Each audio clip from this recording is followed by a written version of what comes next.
Hello students, আজি আমি discuss কৰিম principle of mathematical induction chapter 4 আজি এটো আমাৰ first lecture What is mathematical induction? Mathematical induction কি হয়? Mathematical induction is a proof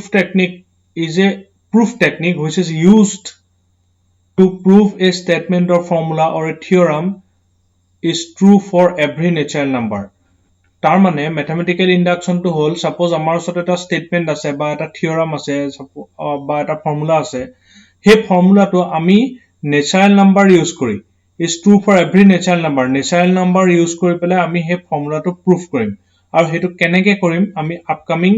আমাৰ প্ৰবলেম বিলাকত আমি ডিসকাস কৰিম জাস্ট আইডিয়াটো হল যে আমি natural number লগত কিবা কিবি কৰিম যাৰ কাৰণে আমি এটা ফৰ্মুলা স্টেটমেন্ট এবিলাক আমি proof কৰিবলৈ ট্ৰাই কৰিম আৰু সেই প্ৰসেসটো এটা কোৱা হয় mathematical induction mathematical principle of mathematical induction to prove a given statement আমি যিবিলাক rule follow কৰিম হেখিনি হৈছে এখিনি first suppose there is a given pn statement যেটো আমাক statement দিয়া থাকিব হেতুক আমি pn নাম দিলম তাৰ পিছত আমি দেখাম যে হে statementটো natural number n equal to 1 or কাৰণে true হয় তাৰ মানে natural number n equal to 1 লৈ তাত পুট কৰিলে হে statementটো বা pn যেটো আমি statement লব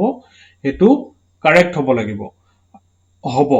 আৰু তাৰ পাছত আমি কি কৰিম আমি ধৰিলম natural number k কাৰণে হেতু 2 k means any number k means 3 হ'ব পাৰে k means 4 হ'ব পাৰে জিটি হ'ব পাৰে তো k কাৰণে আমি true বুলি কনসিডাৰ কৰিলম আৰু তাৰ পিছত দেখাই দিম যে k plus 1 ৰ কাৰণে true তাৰ মানে 3 plus 1 ৰ কাৰণে 4 statementটো true আৰু হেতু দেখালে হৈ যাব কি আমাৰ গুটে proofটো কমপ্লিট হৈ যাব তাৰ মানে n equal to 1 ৰ কাৰণে true হৈ গল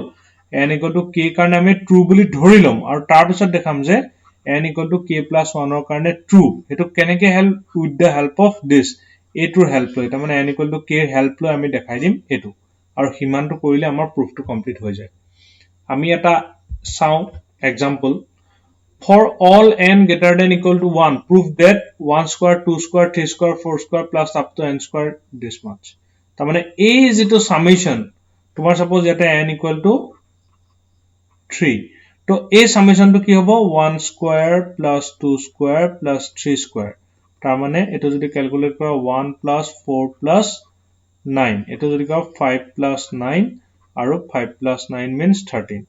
আৰু যদি একেটা কামে যদি ফৰ্মুলাটো পুট কৰি কৰা n equal to 3 যদি ফৰ্মুলাত পুট কৰি দিয়া then 2.3 plus 1 divided by 6 3 into 4 6 plus 1 7 divided by 6 3 e kat jabo 2 28 divided by 2 equal to 14 sorry eto 14 so দেখিলা তোমালকে দুইটা সাইড ইকুয়াল হল তাৰ মানে এটোক আমি এটো ৰেডি এক্সপ্ৰেস কৰিব পাৰো so first step তো আমি কেনেকৈ proof কৰিম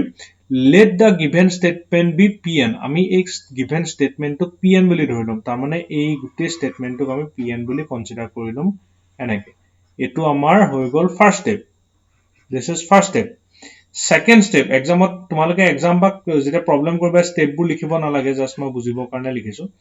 second step কি কৰিম আমি n equal 1 ৰ কাৰণে true বুলি proof কৰিম সো এতিয়া n ৰ জায়গাত in place of n তুমি 1 পুট কৰি দিয়া আৰু left hand side to কৰা left hand side to কৰিলে কি হ'ব in place of n equal to 1 ধৰি left hand side to কৰিলে ইয়াতো বেলেগ একোই না অকল 1 স্কয়াৰে থাকিব left hand side to 1 এ ওলাব আৰু যদি right hand side কৰা right hand side যদি 1 পুট কৰি দিয়া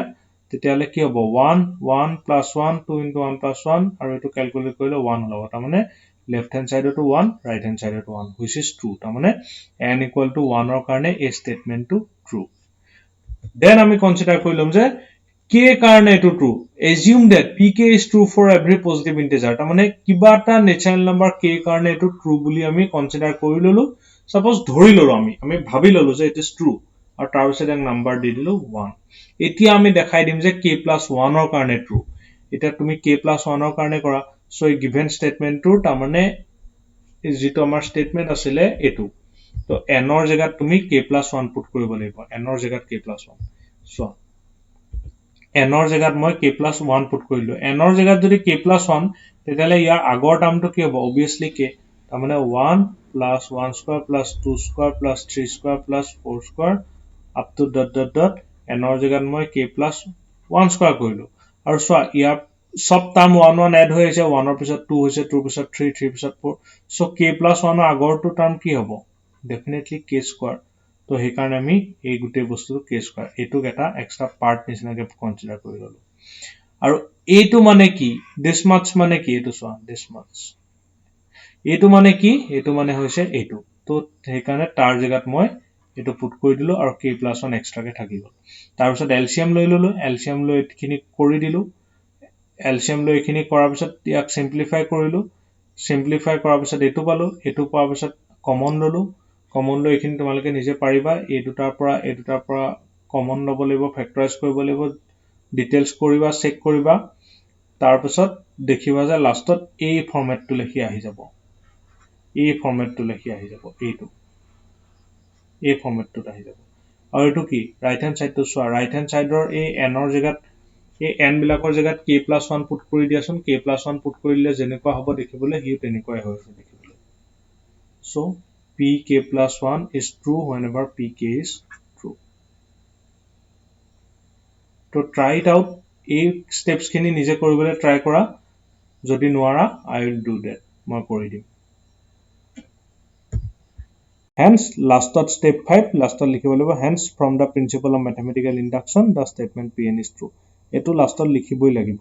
এটো ইয়াতে 1 মাৰ্ক এটা থাকে এটো লাষ্টত লিখিবই লাগিব like this you have to prove a given statement এনেকে তুমি এই চেপ্টাৰটোত গুটে প্ৰবলেমবোৰ কৰিব